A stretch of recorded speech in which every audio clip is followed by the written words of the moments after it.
वर्षापूर्वीची आमच्या अण्णा असे सहज बसले होते सकाळी आंघोळ करून आणि त्यांना जावं कोणी भेटलाच नाही. सहज त्यांना दिसले आणि 4-5 जण आले आणि अण्णाला घेऊन गेले, चला म्हणले म्हणून. आता ते गाडवावर बसून त्यांची गावभर मिरवणूक करतायत, तसा मान सन्मान देखील गावकरी तुम्हाला देत आहेत. काय भावना आहेत तुम्हाला? काय आनंद वाटतंय, म्हणजे भेटला म्हणून मान सन्मान त्यांना एवढ्या वर्षानंतर. 60 वर्ष झाले. हा, आणि कधीच म्हणजे इथून पाठीमागा कधीच नाही ना, आणि अचानक म्हणजे ह्या वर्षी त्यांना असं म्हणजे नेलं, जरा आनंद पण वाटायला, जरा वेगळं पण वाटतंय. काय झालं, काल गावातीलच एक तरुण पकडला होता का जावई म्हणून, पण तो निष्ठून गेला. मग आता आमच्या वडिलाला माहित होतं की पकडलेला आहे, त्यामुळे ते निवांत बसले होते दारासमोर. पण अचानक मध्ये ते आले आणि त्यांना घेऊन गेले. तर आता काय, आता गावची परंपरा आहे, तर काय त्यांना बोलण्यात बी काय हे नव्हतं. मग आता गावची परंपरा आहे तर थोडासा मला दुःख बी वाटतंय, थोडा आनंद बी वाटतोय. जाऊ द्या. काही दिवसानंतर कधी वडील आता काय, आता त्यांचं वयच आहे 70-75 वर्ष, त्याच्यामध्ये त्यांना मान भेटला, त्याचं बी थोडं आनंद बी वाटतो आणि वयानुसार थोडं दुःख बी वाटतंय.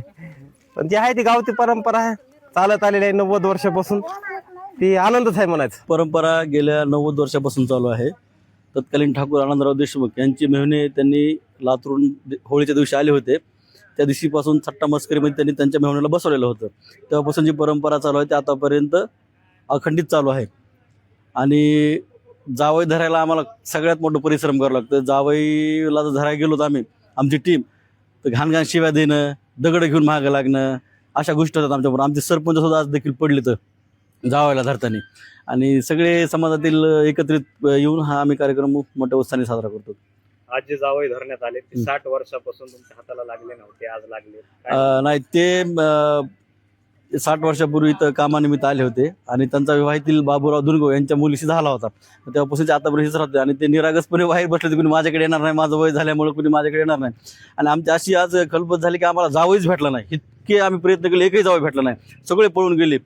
त्यामुळे आम्हाला पर्यायाने ह्यांना धरावं लागलं. यांची इच्छा नसताना ह्यांना आम्ही जबरदस्तीने आणला आणि गाडीवर बसलो. जावाई पकडण्यासाठी भरपूर कसरत करावी लागली. या ठिकाणी गावातील सर्व तरुण मंडळी गेल्या 15 दिवसापासून अथक परिश्रम घेत होते, तरी बाहेरचा जावई आम्हाला सापडलाच नाही. आणि त्यामुळं आम्हाला गावातीलच जे जावई आहेत गालपाडे यांना आम्हाला पकडावं लागलं. आणि जावायला आम्ही पेहराव असा आहेर घेतलेला आहे, कपड्याचा आहेर त्यांना घेतलेला आहे, त्यामुळं तेही खुश झाले. अंगठी दिली जाते अशी नाही, आता अंगठीची जी प्रथा आहे ती पाठीमागच्या काळामध्ये होती, पण आता सध्या सोन्याचे भाव मागच्या वर्षी जावायला जे त्यांची सासरकडील मंडळी असतील ते देतात, पण या वर्षी देतील का नाही